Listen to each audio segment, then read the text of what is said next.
Agneeswaran sir, நீங்கள் எப்படி பார்க்கிறீர்கள்? சவால்கள் என்ன இருக்குன்னு நீங்கள் கருதுறீங்க?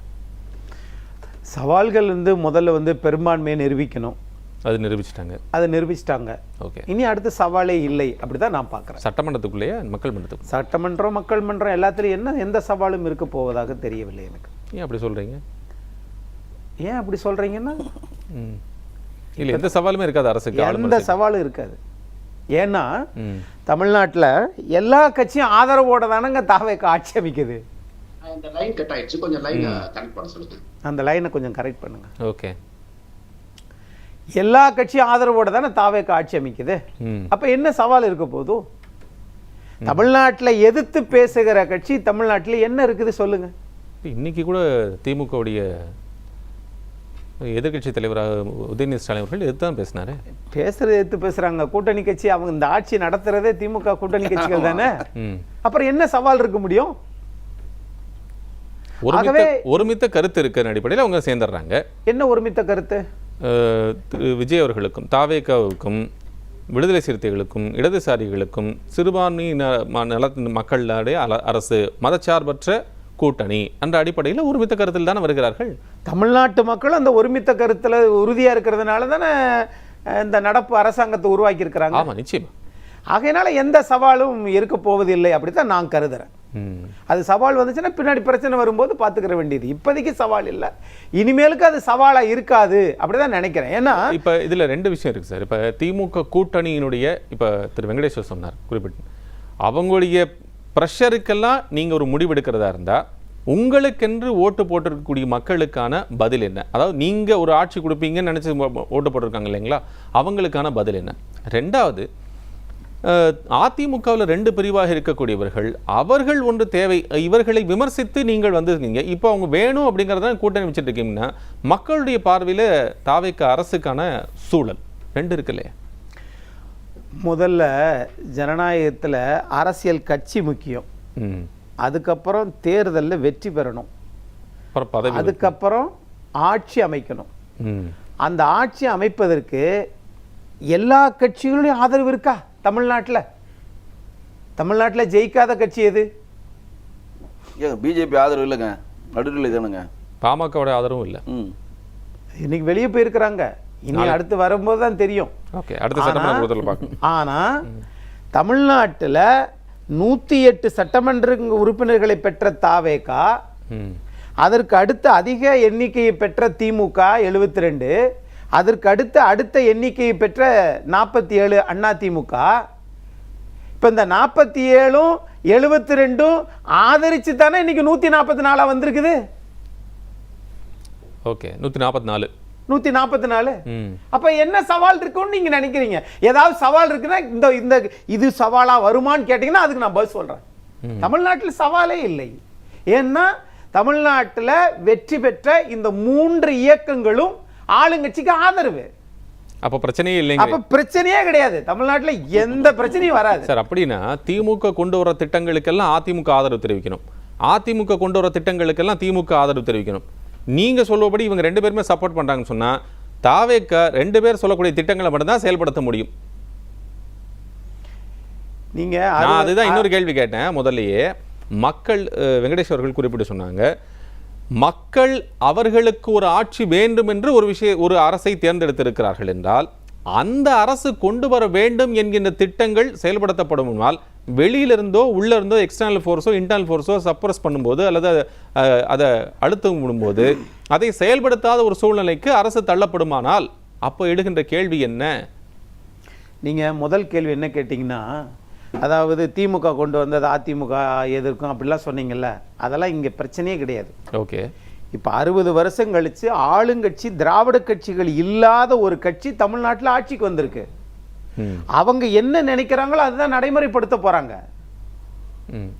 அதனால இன்னைக்கு தமிழ்நாட்டை பொறுத்தளவில் ஆளுங்கட்சியை அதுக்கு தான் இப்போ கூட்டணி கட்சிகள் நிராகரிக்க மாட்டாங்களா? அது வேணாம்னு சொல்ல மாட்டாங்களா? ஆட்சி நாங்கள் எப்போ வேணா உங்களுடைய சப்போர்ட்டை வாபஸ் வாங்கிறோம்னு சொல்ல மாட்டாங்களான்னு அது சொல்ல மாட்டாங்க சார்.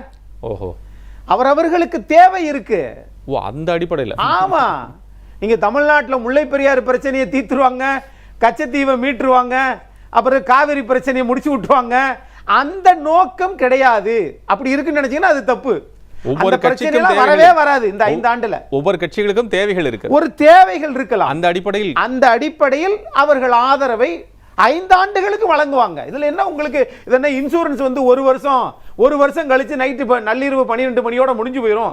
அதுக்கு பிறகு விபத்து ஏற்பட்டால் நீங்க வந்து எந்த காப்பீடும் வழங்க முடியாது, இழப்பீடு கோர முடியாது. ஒரு உதாரணம் வந்து அவர் ரத்தன் பண்டிட் அவர் குறிப்பிட்டு சொன்னார். அவருக்கு வேணும், முதலமைச்சர் அவர்கள் வேண்டும் என்று கருதி தான் அவர் வந்து அந்த பொறுப்பில் நியமித்தார், அரசு பொறுப்பு கொடுக்கப்பட்டது. ஆனால் இவர்கள் சொன்ன ஒரு அடிப்படையில் சட்டமன்றத்திலே முதலமைச்சர் என்ன சொன்னாங்கன்னா, I will rethink about it அப்படின்னு சொன்னாங்க. சட்டமன்றம் முடிந்து அவை நிகழ்வுகள் முடிந்து வெளியே வந்த உடனேயே மறுபடியும் ஒரு அரசாணை வருது, இந்த மாதிரி கொடுக்கப்பட்ட பொறுப்பு வாபஸ் பெறப்படுகிறது அப்படின்னு சொன்னோம். ஸோ இது ப்ரெஷர் தானே, இந்த அழுத்தம் தானே, அதனால சவால் தானே அவருக்கு. அதனால தமிழ்நாட்டுக்கு என்ன நலன் இல்லை சார், அவர் என்ன சொன்னார்னா, வெளியிருந்து ஒரு ப்ரெஷர் நீங்கள் கொடுப்பதன் மூலியமாக எல்லா நடவடிக்கைகளிலுமே நீங்கள் இது போன்று மாறுதலுக்கு உட்படுவீங்களான்னு கேட்குறாங்கல்ல. அது இனிமேல் வரும்போது தானே தெரியும். வந்து இப்போ ஒரு இயக்குனர் பிரவீன் காந்தி ஒரு பெரிய ஒரு படத்தை ஒன்று இப்போ ஒரு 7 நிமிஷம் ஒரு குறும்படம் எடுத்து ஒன்று ஓட்டுனார். ஆக அதெல்லாம் போக போகத்தான் தெரியும். அந்த கட்சி தன்னை தற்காத்துக்கிறதா, தேருமா தேராதா அப்படிங்கிறதெல்லாம் இப்போ தேவையே கிடையாது. இதுவரைக்கும் தமிழ்நாட்டில் 15 வருஷம் காங்கிரஸ் ஆண்டிருக்கு, 60 வருஷம் அதிமுக திமுக மாற்றி மாற்றி ஆண்டிருக்கு. இந்த 75 வருஷ காலகட்டத்தில் யாராவது தமிழ்நாட்டில் அரசவை கவிஞர்கள் உண்டு, ஆனால் அரசவை ஜோதிடர் யாராவது நியமிச்சிருக்காங்களா? முன்னுதாரணம் இருக்கா? முன்னுதாரணம் இல்லாதத ஒரு ஆளுகிற புதிய அரசு நியமிச்சிருக்குன்னா அப்ப அதையும் ஏற்றுக்கொண்டால் கூட்டணி கட்சிகள், அதான் நீங்க தான் கூட்டணி கொடுக்குறீங்களா, அப்படி ஏத்துக்குங்க அப்படி சொல்ல முடியுமா? அதனால எந்த பிரச்சனையும் இல்லை, எந்த சவால்களும் இல்லை. திருமாவளவன் அவர்கள் வந்து இதுக்கு என்ன சொன்னாங்கன்னா, அவர்கிட்ட இந்த கேள்வி வைக்கப்பட்டது. அவர் வந்து தாவேக்காவுடைய செய்தி தொடர்பாளர், அதன் அடிப்படையில் அவர் கொடுக்கப்படலாம். அவர் திரு நிர்மல்குமார், அமைச்சர் நிர்மல்குமாரும் அதுக்கு பேசி கொடுத்துருக்கு. அவர் வந்து ஜோதிடம் பார்ப்பது என்பது அவருடைய தனிப்பட்ட தொழில், அதை வந்து இதில் புகுத்தப்பட்டிருக்கிறது அப்படின்னு கூட அதுக்கு விளக்கம் கொடுத்துருக்கிறார். ஆனால் அவர்களுடைய மற்ற கூட்டணி கட்சியினர்களுடைய வேண்டுதலுக்கு ஏற்ப, கோரிக்கைகளுக்கு ஏற்ப அது வந்து எடுக்கப்பட்டிருக்கு அப்படிங்கறத பார்க்குறேன். அதெல்லாம் ஒரு பெரிய விஷயமே இல்லை சார். நாட்டில் எவ்வளவோ பிரச்சனைகள் இருக்கு சார். ஆனால் இதுதானே பேசு பொருளா இருக்கு. பேசு பொருளா வந்து சமூக வலைதளங்கள்ல வந்தா அது பேசு பொருளா? மக்கள் சட்டமன்றத்தில் பேச போறாரு சார். அதுதான். அதனால என்ன, ஒரு சிஎம் ஆசைப்பட்டு ஒருத்தருக்கு ஒரு போஸ்ட் கொடுக்குறாரு, முதல்ல அவருக்கு ஒரு கையெழுத்து போடுறாரு, அத 4ஆவதா சொல்றாரு. அதையே நீங்க அலோவ் பண்ணலனா என்னத்த அப்ப விஜய் சார டம்மியா உட்கார வச்சிருக்கணும்னு பாக்குறீங்களா? நீங்க எல்லாம் எதையும் திங்க் பண்ணாத, நாங்க சொல்லுவோம் நீ செய்யா. சத்தியமா விஜய் சார் அப்படி இருக்க மாட்டார். இதுக்கு ஐ வில் திங்க் அபவுட் தட்னு போயிட்டாரு. ஆனா விஜய் சாரோட சுயரூபம் அது இல்ல. அவர் திருச்செந்தூரும் போனவரு. சனாதானத்தை பத்தி நீங்க பேசுறப்ப சைலண்டா இருந்ததுக்கான காரணம், இன்னொரு முறை நீங்க பேசுறீங்கன்னா அவர் விஜய் சார் வேறையா காட்டுவார். ஏன்னா அவர் ஒட்டுமொத்த தமிழர்களுக்கான அடையாளம் அவர். நீங்க ஒட்டுமொத்த தமிழகத்துக்குள்ள சனாதானமும் இருக்கு. சனாதானத்தை தவிர்த்துட்டு தமிழகம் கிடையாது, இந்தியா கிடையாது. அதை நீங்க தனியா பிரிச்சு பாத்தீங்கன்னா திரு உதயநிதி ஸ்டாலின் தன் போக்கை மாற்றிக்கொள்ள வேண்டும். எல்லாரும் இருக்கிறதா தமிழ்நாடு, இந்தியா. என்னுடைய நேரத்துல பேசுறேன் சார். இப்ப இல்ல, எனக்கு ஒரு விஷயம் புரியல. இப்ப நீங்க யாருக்கு சப்போர்ட் பண்ணி பேசுறீங்க? எனக்கு அதுவே புரியல. முதல்ல அது முதல்ல 7 நிமிஷம் ஆளுங்கட்சிக்கு. விஜய் சாருக்கு தான் சப்போர்ட் பண்றேன். அது கரெக்ட் சார். என்னுடைய நேரம் சொல்றேன் சார், இது என்னுடைய நேரம். ஆனா நீங்க பேசும்போது நான் அமைதியா இருந்தேன். இதுதான் உங்ககிட்ட பிடிச்ச விஷயம். Okay, sorry please. ஆகையினால தமிழ்நாட்டில் தீர்க்கப்பட வேண்டிய, திராவிட கட்சிகளால் தீர்க்க முடியாத நிரந்தர பிரச்சனைகள் அப்படின்னு பேசப்படுற, காங்கிரஸ் விட்டு சென்ற நலத்திட்டங்களை திராவிட கட்சிகள் செய்ததை நிறைய வந்து இன்னும் பிரச்சனைகள் இருக்குது. அதெல்லாம் அந்த பிரச்சனைக்கெல்லாம் சட்டமன்றத்தில் தீர்வு கிடைக்குமா என்பதை நாம பொறுத்திருந்து தான் பார்க்க முடியும் அப்படின்னு நான் பார்க்கிறேன். ஆனா இப்போ ஒருவேளை ஒரு நிர்பந்தத்தின் அடிப்படையில், இப்போ இது ஒரு உதாரணமாக நம்ம எடுத்துக்கலாம். இப்போ வந்து இன்னைக்கு நடந்த ரத்தன் அவர்களுடைய இது போன்ற ஒரு நிர்பந்தத்தின் அடிப்படையில் எல்லாமே ஒரு பிரஷர். இப்போ வெங்கடேஷ் அவர்கள் சொன்னது போல மாநிலத்திற்கு தேவையான ஒரு நிதி வருகிறது. இப்போ நாளைக்கு தலைக்கு மேலே இருக்கக்கூடிய ஒரு பிரச்சனை என்ன, பிஎம் ஸ்ரீ பள்ளிகளுடைய இருக்கக்கூடிய அமல்படுத்தப்படணும், செயல்படுத்தப்படணும் அப்படிங்கிற திட்டம் இருக்கிறது. அதை எப்படி எதிர்கொள்ளப் போகிறார்கள்? இப்போ இதுக்கு எல்லாமே மற்ற கூட்டணி கட்சிகள் எதிர்ப்பு நிலைப்பாடில் ஏற்கனவே கடந்த ஆட்சியில் இருந்திருக்கிறாங்க, அந்த நிலைப்பாடு தான் சொல்லியிருக்கிறாங்க. இவர் வருகின்ற போது அதை செயல்படுத்த வேண்டும் என்று கருதியனாலோ அல்லது வேண்டாம் என்று கருதினாலோ, வேண்டாம்னா பிரச்சனை இல்லை, செயல்படுத்தணும்னு நினைச்சா அது சவால் தானே அது. அது அரசு என்ன முடிவு எடுக்குதுன்னு பார்ப்போம்.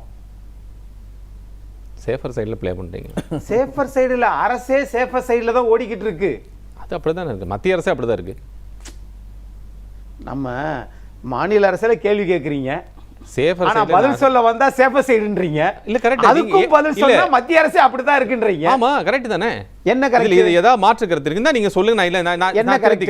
என்ன கரெக்ட்? நீங்க மத்திய அரசே அப்படிதான் இருக்குன்னா என்ன பொருள் அதுக்கு? அதை விளக்குங்களேன். மத்திய அரசு வந்து கூட்டணியில தான் இருக்கு. அதானே சார் சொன்னேன். ஆமா அதுதான் சொல்றேன், வேற என்ன? அதனால மத்திய அரசு சொல்றத இவங்க ஏத்துக்குவாங்களா மாட்டாங்களா? அது நீங்க தான் சொல்லணும். அதை நீங்க அது எப்படி என்ன அழகா போடுறீங்க வரீங்களா? இல்ல சார், நுணுக்கமா பிடிக்கும் போது நீங்க சொல்லணும். நான் வந்து உங்ககிட்ட கேள்வி கேட்கிறேன். ரெண்டுமே பெரும்பான்மை இல்லாத அரசு தானே. ஆமா அதத்தானே சார் நானும் சொன்னேன். அப்ப கல்வி கொள்கை வேண்டாம்ன்றோமா?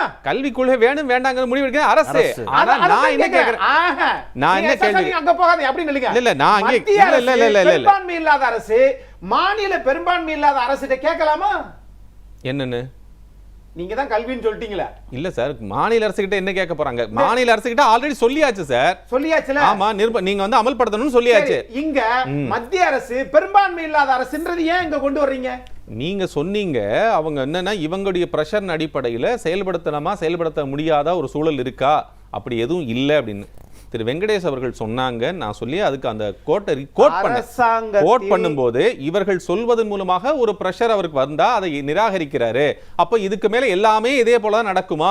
மத்திய அரசு ஒரு திட்டம் கொண்டு வருது, அப்பயும் இவங்க வேண்டாம்னு சொல்லுவாங்க, அப்பயும் தாவேக்கு அரசு இதே போன்ற நடவடிக்கை எடுக்குமா திரு வெங்கடேஷ் கேட்டார். நான் இதை கோட் பண்ணி உங்ககிட்ட என்ன கேட்டேன்னா, இந்த பிஎம்சி இந்த திட்டம் வந்து கொண்டு வரப்போது அடுத்த தலைக்கு மேல இருக்கே, அவருக்கு எதுவும் சவால் இல்லைன்னு சொல்றீங்களே, இது சவாலா இருக்காதான்னு நான் கேட்டேன். அவ்வளவுதான் நான் கேள்வி. இப்ப நான் சொல்லவா? ப்ளீஸ் சுருக்கமா சொல்லணுமா? எப்படி வேணா சொல்லுங்க. சுருக்கமா சொல்லுங்க. அரசியல் கட்சி வேற, சட்டமன்ற கட்சி வேற. கூட்டணி கட்சிகளால் ஒரு பெரும்பான்மை அரசை நடத்துறது வேற.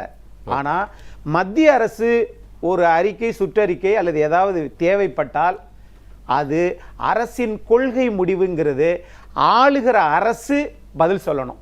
அது என்ன பதில் சொல்ல போறாங்கன்ற காத்திருக்கிறோம். திரு அக்னீஸ்வரன், நிறைவா நீங்கள் பார்ப்பது எப்படி புரிஞ்சுக்கலாம்? அரசினுடைய நகர்வுகளை பொறுத்து தான் அதனுடைய சவால்கள் இருக்கும் அப்படின்னு நான் பார்க்குறேன்.